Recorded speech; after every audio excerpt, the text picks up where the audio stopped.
குழந்தைகளே, அடுத்து நாம வடிவங்கள் பற்றி பார்க்கலாமா? இந்த வடிவம் வட்டம்.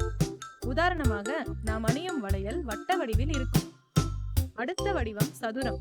அளவுகள் எல்லா பக்கங்களிலும் சமமாக இருக்கும் வடிவம் சதுரமாகும். இப்போ நாம பார்க்கும் வடிவம் செவ்வகம்.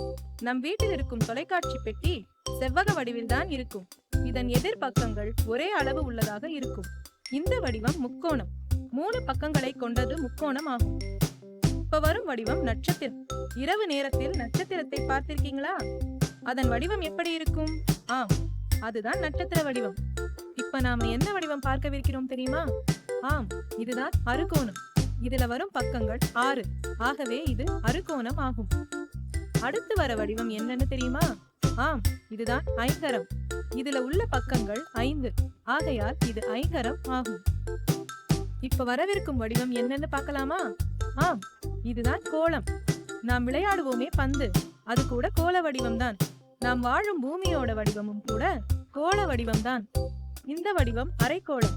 கோளத்தின் பாதி வடிவம் அரைக்கோளம். ஒரு பந்தின் பாதி அரைக்கோளம். இந்த வடிவம் என்னன்னு தெரியுமா? ஆமா, இதுதான் பிரமிட். இத நீங்க எகிப்து நாட்டுல நிறைய பார்க்கலாம். குழந்தைகளே, வடிவங்களை பற்றி நல்லா கத்துக்கிட்டீங்களா?